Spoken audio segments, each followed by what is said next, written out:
ilmu bawah sadar dengan ilmu tentang kesadaran yang dibahas di spiritual meditasi itu beda, Beda, Mas. beda ya.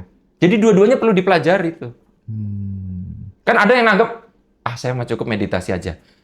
Meditasi itu nggak bicara untuk mengubah bawah sadar, Mas. Meditasi kan diterima apa adanya, Iya. apa yang ada. Dia fungsinya itu, untuk menyadari apa saja yang ada. Pikiran negatif hanya disaksikan. Tapi kalau kita mau berdaya, kadang kita harus mengubah apa yang di bawah sadar. Itu pekerjaan yang berbeda, walaupun ada irisannya. Repotnya, apa yang ada di bawah sadar, ya ini bukan hanya mempengaruhi perbuatan, tapi di semua level, Mas. Oke. Mempengaruhi cara kita berpikir, mempengaruhi cara kita untuk berkomunikasi, mempengaruhi cara kita berhubungan dengan orang lain. Dan yang repot adalah mempengaruhi bagaimana munculnya getaran atau vibrasi itu. Jadi yang berbahaya sebetulnya justru bukan pikiran negatif, Perasaan. tapi perasaan negatif. Jadi selama perasaan itu bisa dikelola, pikiran negatif tuh masih bisa memberdayakan. Repotnya, Mas, emosi itu adalah cara bawah sadar berkomunikasi dengan area sadar. Sehingga kalau bawah sadarnya nggak bisa kita kendalikan, emosi ini ngedrive cara kita berpikir. Jadi kalau ditanya, Mas, duluan pikiran dulu, apa perasaan dulu sebenarnya?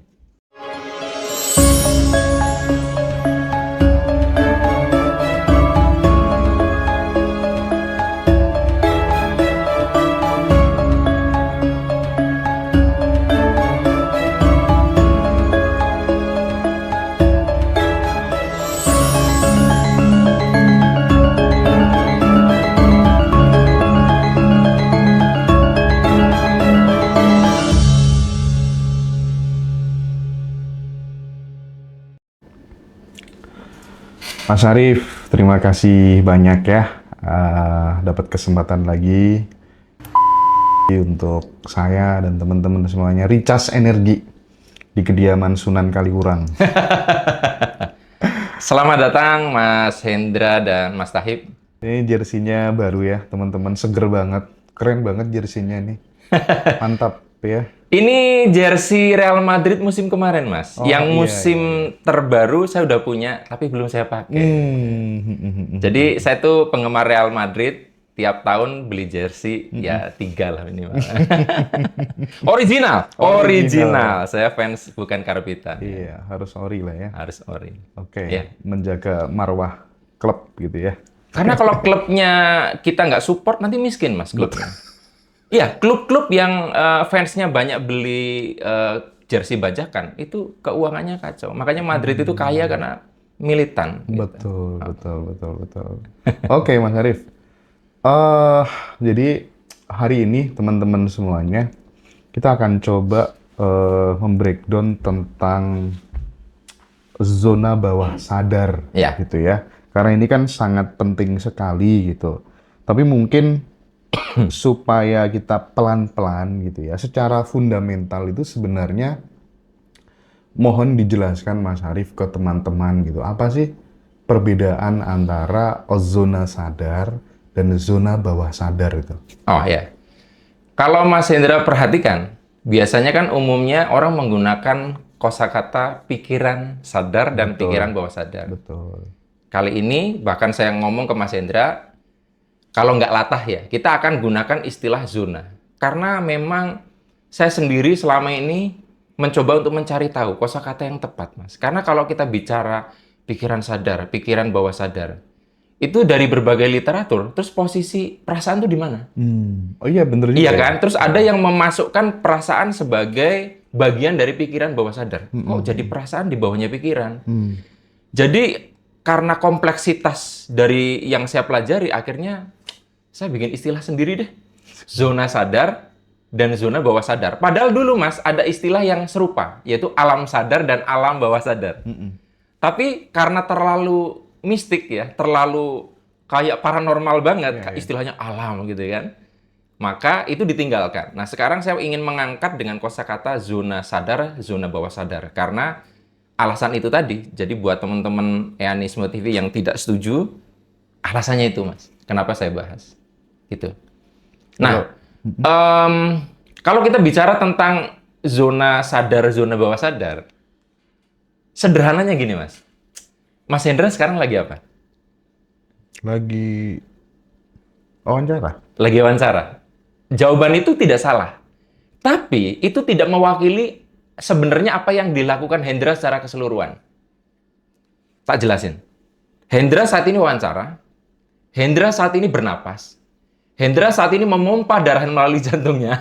Hendra saat ini sedang berpikir. Hendra saat ini sel-sel tubuhnya sedang bekerja.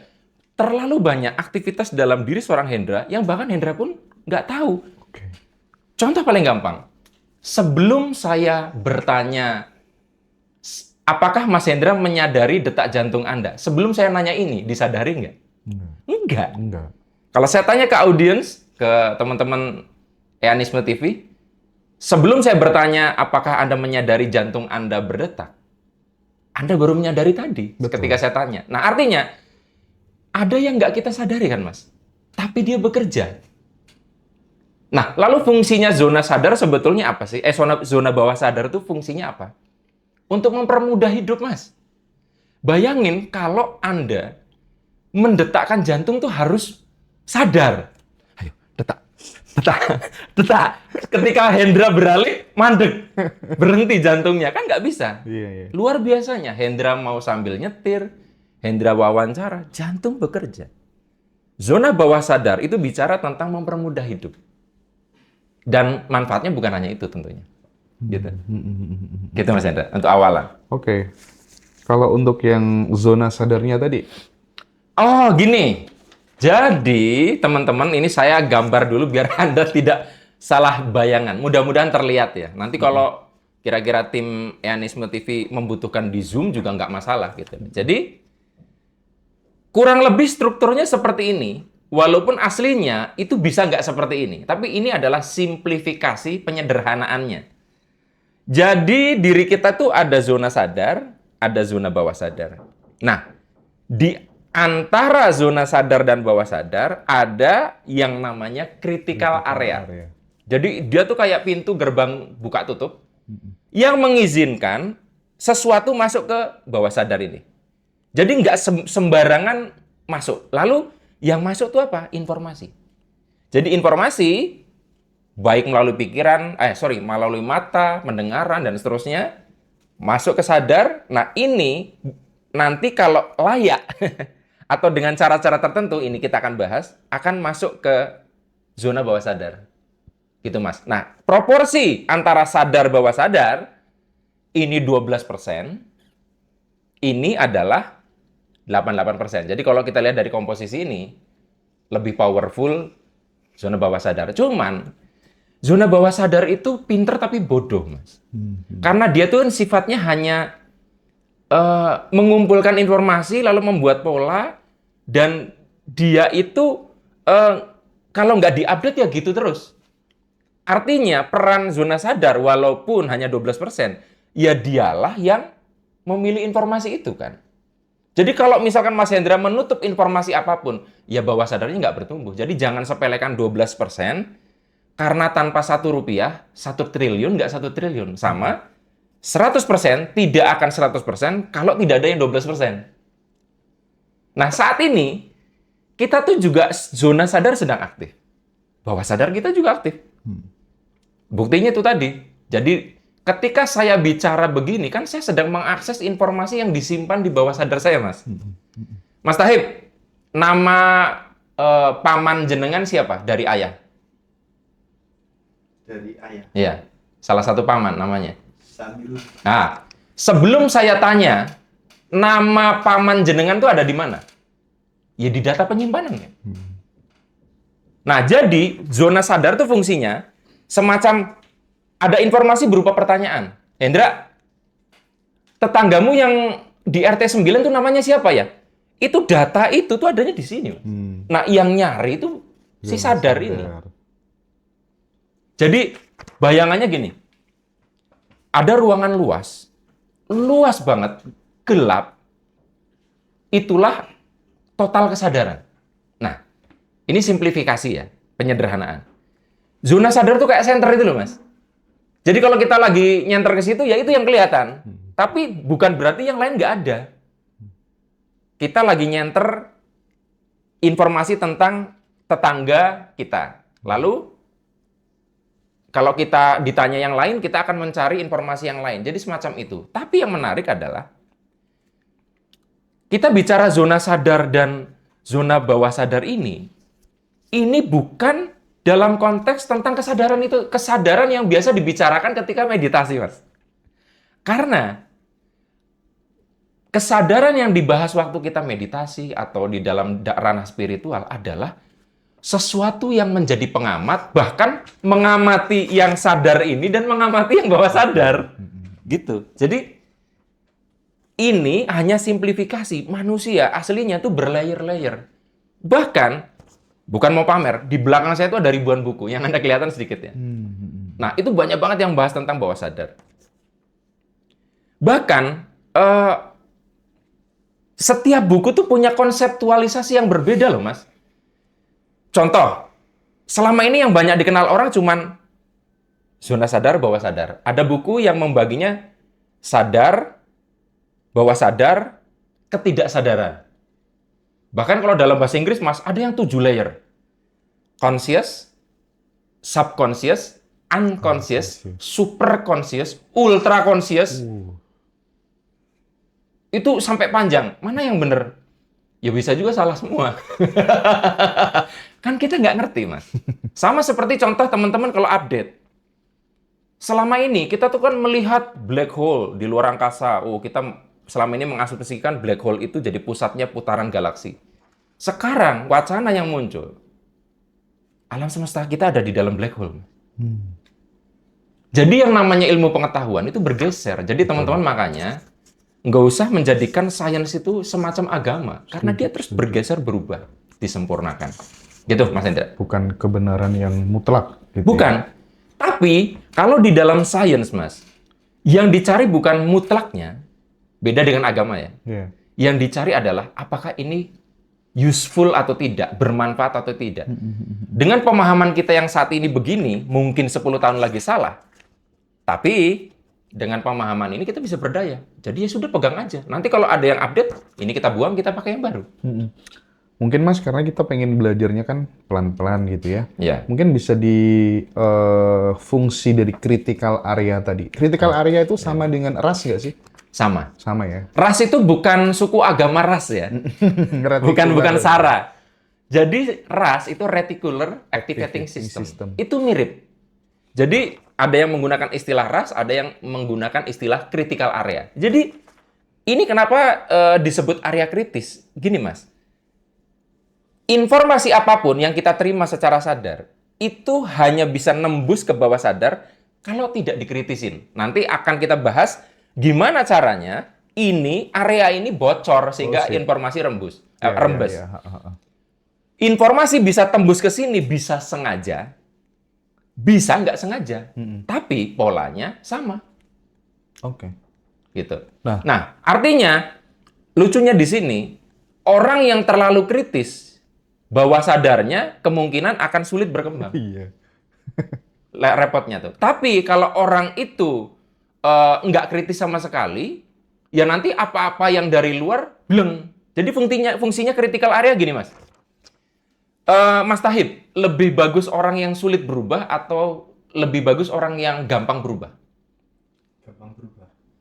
Bayangin kalau gampang berubah, Mas. Aku hari ini baik, terus 1 jam lagi jahat. Terus nanti 1 jam lagi baik. Jadi fungsi critical area itu juga adalah supaya perubahan itu tidak segampang itu. Kan repot, Mas. Anda jadi baik, ketemu orang jahat cuma 5 menit, terus ikutan jadi jahat. Iya, ya. Ketika Mas, sorry ya tak posisikan, Anda jahat, saya baik, Mas. Anda mempengaruhi saya untuk jahat. Informasi dari Hendra untuk ngajak kejahatan, difilter di sini. Oh, nggak bisa. Ini melanggar agama saya. Ini nggak baik secara kode etik. Data di bawah sadar akan membentengi saya untuk nggak mudah berubah. Repotnya, Mas, awalnya critical area ini untuk menjaga keseimbangan dan membentengi kita. Masalahnya yang baik pun mau masuk nggak segampang itu. Sama aja gini, Mas, rumahnya tuh dipagari listrik. Sehingga orang jahat nggak bisa masuk. Nah, repotnya, saking security-nya hebat, orang baik pun nggak bisa masuk. Mas Tahib, itu karena terlalu takut, sulit ditipu. Tapi repotnya, karena terlalu sulit untuk menerima informasi, tidak percayaan, Bahkan peluang hebat pun Anda luput. Nah, itulah sebabnya kesadaran yang dibicarakan di dunia meditasi adalah gimana caranya kita memantau biar kerja ini tuh semua tuh nggak terlampau. Kapan critical area dibuka, kapan ditutup. Ini disadari. Oke. Makanya ilmu bawah sadar dengan ilmu tentang kesadaran yang dibahas di spiritual meditasi itu beda. Mas. Beda ya. Jadi dua-duanya perlu dipelajari tuh. Kan ada yang nganggap, saya mau cukup meditasi aja. Meditasi itu nggak bicara untuk mengubah bawah sadar, Mas. Meditasi kan diterima apa adanya, apa yang ada. Dia fungsinya itu, untuk menyadari apa saja yang ada. Pikiran negatif hanya disaksikan. Tapi kalau kita mau berdaya, kadang kita harus mengubah apa yang di bawah sadar. Itu pekerjaan yang berbeda, walaupun ada irisannya. Gitu.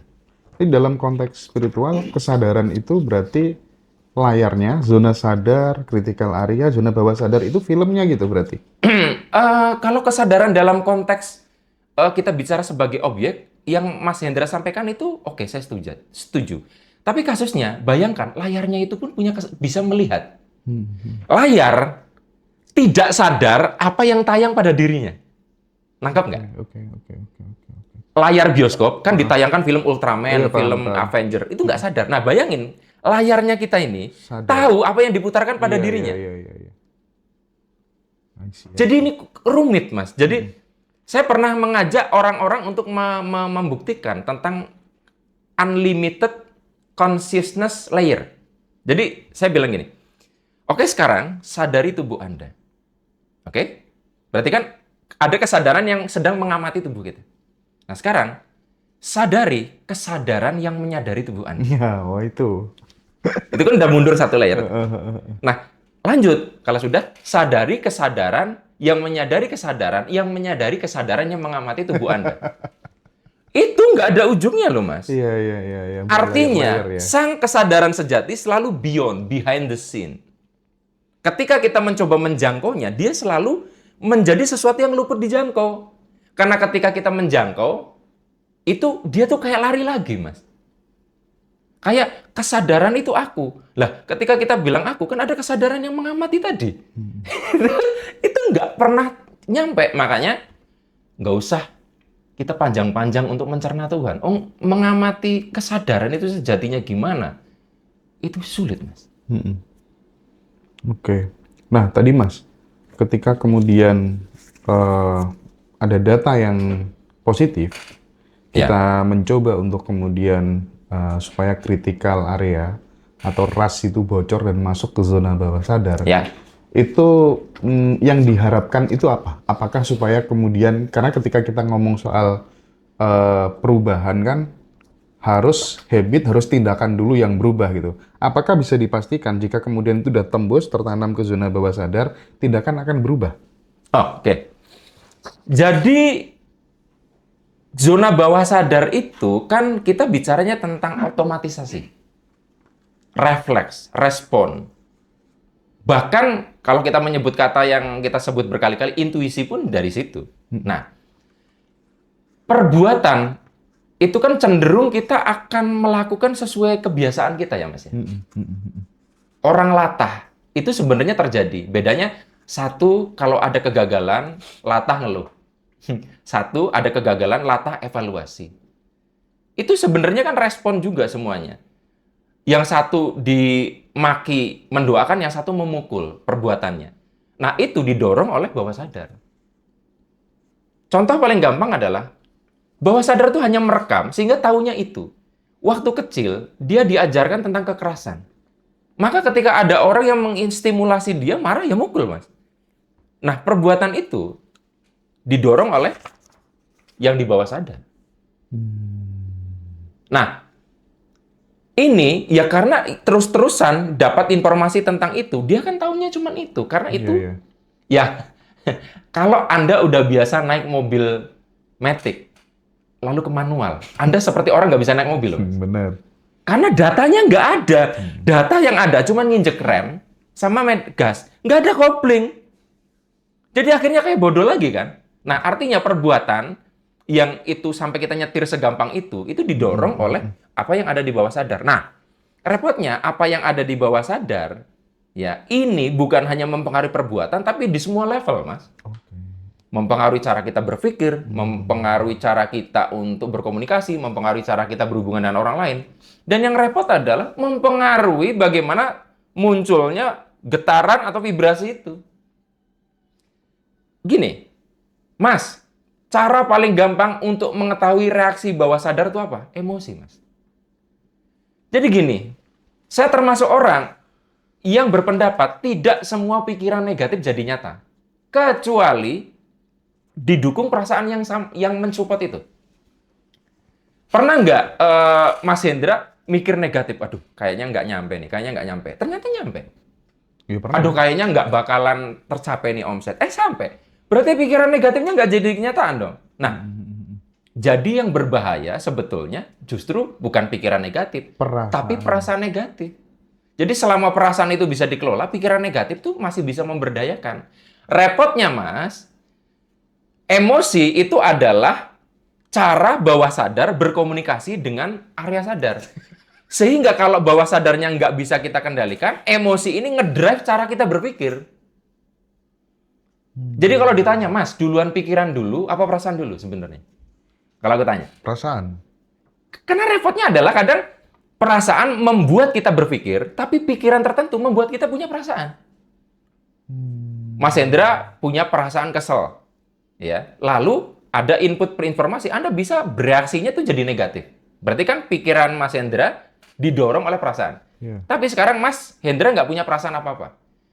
Saya minta misalkan Mas Hendra untuk memikirkan trauma masa lalu. Kan bisa muncul perasaan. Iya. Sehingga saya tuh sempat buku-buku ini saya nyari. Sebetulnya jenderalnya tuh pikiran apa perasaan? Saya nanya ke banyak guru, jawabannya beda-beda, Mas. Terus yang menarik, ketemu salah satu teman saya yang seorang perawat. Biar gampang, kamu harus bisa jawab pertanyaan ini dulu.